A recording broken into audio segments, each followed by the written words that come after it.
Humanos! Ainda na área. Então, meu nome é Damari, eu vou ser o professor de vocês de genética, neuroanatomia, neurociências. Temos um monte de coisas para conversar sobre cada uma dessas disciplinas, como é que essas disciplinas vão funcionar, como é que elas se ligam, mas isso é para depois. Primeiro a gente tem que tentar entender como é que esse semestre vai funcionar. Então, a primeira coisa que eu quero combinar com vocês é que a maior parte das atividades que a gente vai fazer vão ser assíncronas. O que significa isso? Que boa parte das atividades que eu vou postar para vocês no Google Classroom, vídeos, textos, enfim, todo o material ele vai ser majoritariamente feito para que vocês possam assistir no momento que vocês acharem oportunos dentro de uma janela de tempo. Então eu vou colocar como se fosse um certo cronograma para a gente assistir, mas eu já deixo de antemão que esse cronograma vai girar entre 1 e 2 semanas, beleza? Por quê? Porque mais ou menos a cada 1 ou 2 semanas a gente vai se encontrar sincronamente, ou seja, numa plataforma como Zoom, como Google Meet, a gente ainda vai combinar qual vai ser melhor, mas a lógica básica é que periodicamente a gente vai sim se encontrar sincronamente. Fala isso 3 vezes rápido que eu quero ver. E aí, vou aproveitar a brincadeirinha. Primeiro semestre, ele é complicadíssimo, porque ele já seria complicado, inclusive eu estou falando do mundo pré-pandemia, ele já seria complicado numa aula normal. 40 pessoas numa sala olhando para minha cara, sem saber de onde eu venho, quem eu sou, enfim, tem um monte de desconfianças aí no meio do caminho. E para melhorar, a gente tem esse semestre toda a questão das aulas virtuais. Então isso vai trazer uma série de desafios. O principal diz respeito a essa organização que a gente está falando aqui agora.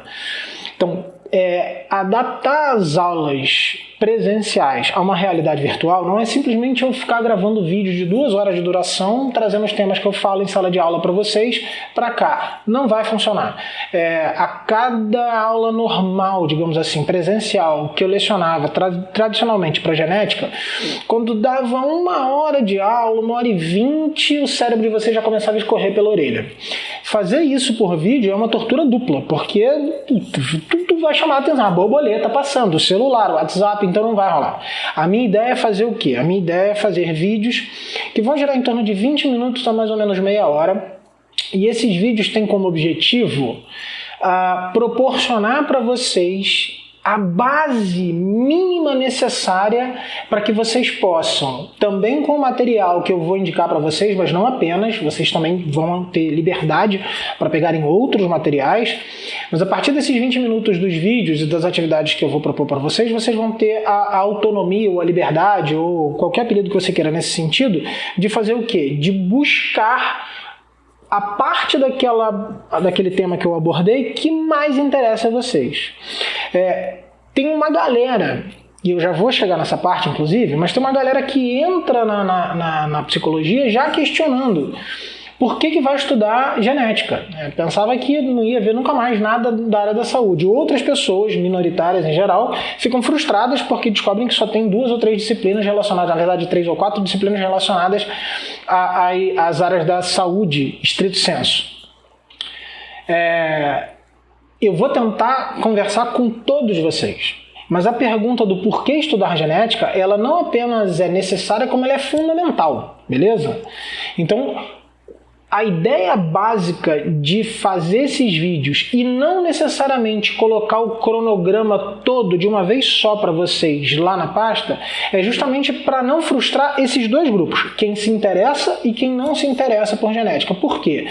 Porque a aderência da genética a cada um dos cursos é muito particular. A ênfase que a gente dá num curso de genética, se eu estivesse dando aula para fisioterapia, se eu estivesse dando aula para enfermagem, se eu estivesse dando aula para medicina, se eu estivesse dando aula para psicologia, cada uma desses cursos demanda um olhar muito particular sobre quais são os aspectos não mais relevantes, isso é um pouco de nonsense, mas quais são os aspectos que mais conversam com aquele curso, com aquela carreira, com aquela profissão? E esse é o ponto. Então eu vou começar tentar fazer essa ponte com vocês agora, mas todo tema que a gente for abordar, eu vou fazer essa pergunta e eu aconselho fortemente que vocês façam. E que vocês me façam essas perguntas também. Não adianta tentar falar agora, pô, não, pode perguntar qualquer coisa, porque esse é o tipo de confiança que leva tempo para a gente conseguir estabelecer, ainda mais agora por meio de uma câmera no meio do caminho. Mas devagar a gente chega lá. O fato é que, por que estudar genética? Por que a psicologia, por que eu, como futuro psicólogo ou psicóloga, precisaria estudar ou precisarei estudar genética? Então, ao invés de começar direto por esse caminho, eu vou começar por uma analogia ao contrário, beleza? E eu vou fazer um resumo lá no fim do vídeo de como é que ele se organiza, o curso, etc e tal. Mas vamos pegar a cadência aqui que está funcionando. Mas a lógica básica é que quando eu pergunto para vocês, por exemplo, quando eu converso com vocês e falo sobre diabetes, vocês vão ver que eu falo bastante, principalmente nesse começo do curso, sobre diabetes. Por quê? Porque é uma patologia, é uma doença que vocês já ouviram falar provavelmente várias vezes na vida de vocês. Alguns de vocês provavelmente conhecem pessoas que são diabéticas. Então é algo que, a despeito de ter ou não conhecimento técnico, vocês têm algum tipo de conhecimento de revistas, de matérias que já leram, enfim, de coisas que vocês já ouviram falar. Então, diabetes, para aqueles que não têm a menor ideia do que a gente está falando, assim, existem tipos diferentes de diabetes, mas no geral, na explicação mais básica possível, a gente está falando de um distúrbio metabólico relacionado ao metabolismo da glicose, ao metabolismo de carboidratos, beleza? Então, de novo, definição extremamente pobre. O objetivo nesse momento não é dar uma aula sobre diabetes para vocês. A ideia nesse momento é simplesmente conseguir fazer com que vocês correlacionem temas relativamente básicos. Por isso que as definições vão ser bem triviais para a gente não correr o risco de se perder na técnica. Diabetes. É muito provável que você já tenha ouvido falar que a diabetes tem um componente genético. Como eu falei antes, há mais de um tipo de diabetes. Consequentemente, eu vou ter mais de um tipo de relação genética com aquela diabetes que eu estou me referindo. Então, eu tenho diabetes juvenil, eu tenho diabetes tipo 2 mais tardia e por aí vai, mas a lógica básica é que há um componente genético relacionado a probabilidades de um indivíduo, ser diabético, caso os meus pais, os meus avós tenham esse diagnóstico também. E eu imagino que essa altura do campeonato vocês não façam nenhum tipo de ressalva a isso. Não parece estranha a afirmação de que a diabetes tem um componente genético. Vou para outra doença, e eu vou tentar sair da lógica da doença daqui a pouquinho. Mas vou para outra doença, não sei, essa já não sei até que ponto é tão comum a extrapolação que eu vou fazer, mas vocês já devem ter ouvido falar de pessoas que têm colesterol alto. Então, a hipercolesterolemia também é uma alteração metabólica que também tem um componente genético bem forte, diga-se de passagem. Ter ou não um colesterol alto tem uma relação com a dieta, sim, tem uma relação com a alimentação, é importante já estabelecer isso, mas a gente vai conversar várias vezes sobre essa questão da interação entre o ambiente e a genética. Mas o fato é que é muito provável que mesmo vocês, aqueles que não faziam ideia, aquelas que não faziam ideia de que havia um componente genético na hipercolesterolemia, provavelmente não estranharam. Ninguém vira para uma pessoa, e aqui que está a chave da história, ninguém vira para uma pessoa que é diabética e fala para ela assim, pô, você é diabético? Você já tentou não ser diabético? Come doce aí, vai. Vamos lá, toma aqui um bombonzinho. Ninguém vira para uma pessoa que tem colesterol alto e fala para ele, e aí, picanha, esquece esse negócio aí de colesterol alto, rapaz, come aqui, picanha. Quer dizer, até existem pessoas que fazem isso, mas não vamos colocar títulos nem adjetivos nessas pessoas. O fato é que, se não pareceu ridículo o exemplo que eu acabei de dar agora, eu já aviso, ele é ridículo. Ninguém vira para uma pessoa e fala esse tipo de coisa, ou não deveria, pelo menos. Porque são patologias, são doenças conhecidas, com mecanismos desvendados há muito tempo, com tratamentos, no plural mesmo, bem consolidados na literatura. Tá, e onde que eu quero chegar com isso? Vamos fazer um salto agora, vamos conversar sobre distúrbios da saúde mental. Então, acho que uma parte de vocês já conseguiu alcançar onde que eu queria chegar. Se a gente tem um problema, felizmente isso tem mudado, mas a gente tem um posicionamento cultural, social sobre o que são os distúrbios da saúde mental, que são muito diferentes desses. Parece que os distúrbios da saúde mental eles são menos orgânicos, que eles são menos relevantes, que eles são menos sérios até. E isso, obviamente, é um problemaço, porque a gente está falando sim de distúrbios que têm uma base orgânica extremamente estabelecida a essa altura do campeonato. Tem muitas controvérsias, a gente vai abordar diversas das controvérsias que existem nesse campo, mas isso é um outro ponto. Nesse momento o que eu quero é simplesmente pegar a base introdutória dessa relação dos distúrbios da saúde mental com a comparação com como a gente lida com outras doenças. Então quando eu falo, por exemplo, de depressão, aí que entra aquela brincadeira, muito entre aspas, mas do exemplo, do teatrinho bizarro que eu fiz sobre deixar de ser diabético ou esquecer da hipercolesterolemia. As pessoas ainda fazem isso, 2020, vamos lá, as pessoas ainda fazem isso com pessoas que têm, com pacientes, com acometidos e acometidos por um diagnóstico de depressão clínica. E eu estou falando de diagnósticos estabelecidos. Obviamente eu não estou falando de acordar, de mau humor. Não, eu estou falando do distúrbio em si, com um diagnóstico bem estabelecido. Então, esse quadro, a depressão, ela tem um componente genético consideravelmente bem estabelecido. Vou repetir. Há uma série de fatores que a gente tem que aprofundar e conversar para poder até entender o que eu estou falando sobre as bases genéticas da depressão. E aí eu já vou dar assim, um spoilerzinho. A gente conversaria sobre as bases genéticas das depressões, mas isso fica como spoiler. O fato é que cada vez mais a gente tem dados mostrando que os distúrbios da saúde mental, autismo, esquizofrenia, transtorno bipolar, a própria depressão, têm uma base genética considerável. E é extremamente importante entender que não apenas essa base existe, como cada vez mais a gente tem mais dados para conseguir estudar as causas, as relações causais e as consequências dessa influência genética sobre esses distúrbios da saúde mental. Então, por que estudar genética? Esse é uma das explicações da relação entre genética e a psicologia. Tanto da psicologia como campo, como área, quanto psicologia como profissão. Esse vai ser o corte que eu vou tentar fazer ao longo de todo o curso com vocês.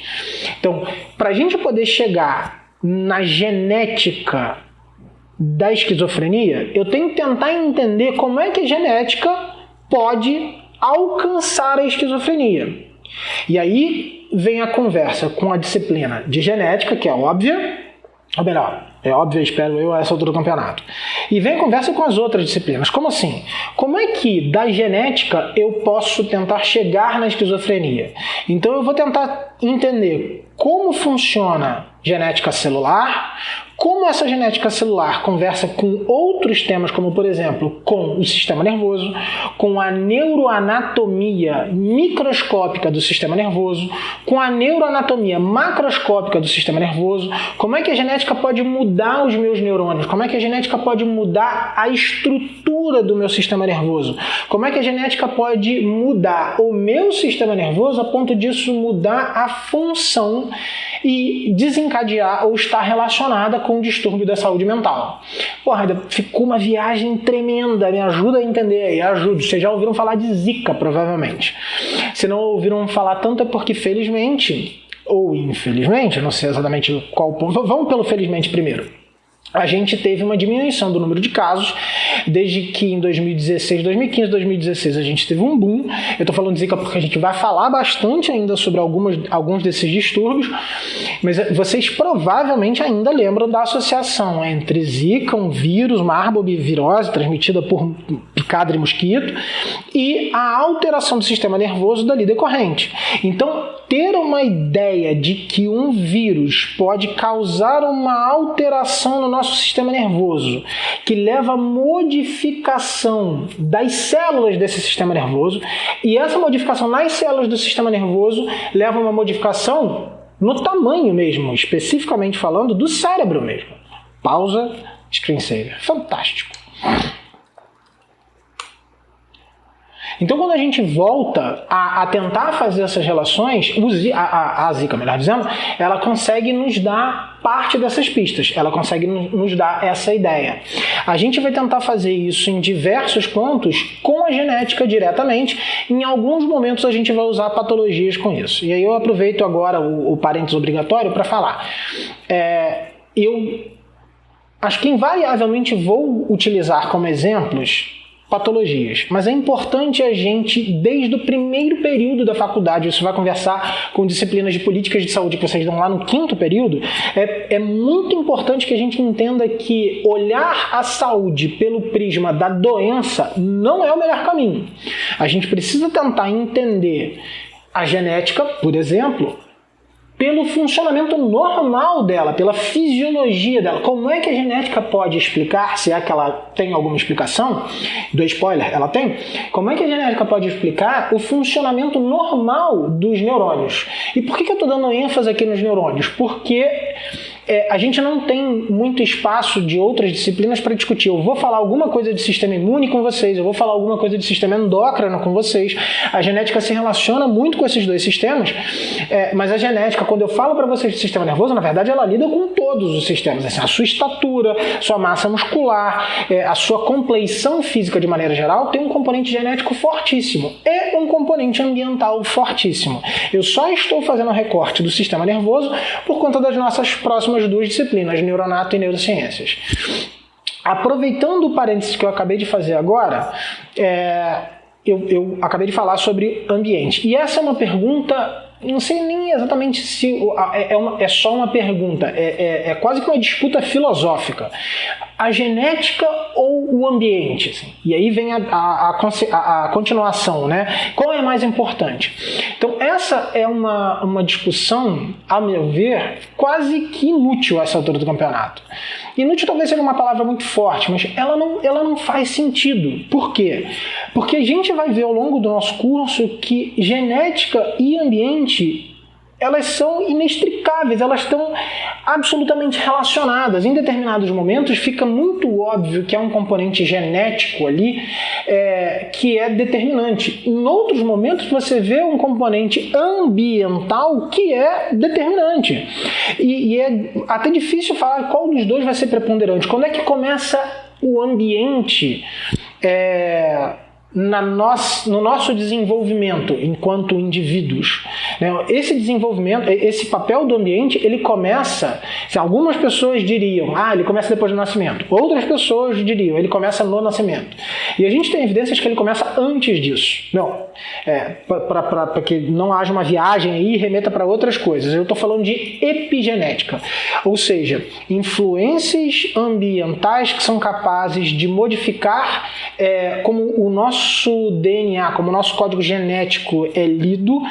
Eu só estou dando isso daqui como um spoilerzinho básico, mas isso vai ser um tema que eu vou bater em cima dessa tecla e discutir várias questões sobre epigenética com vocês lá na frente no curso.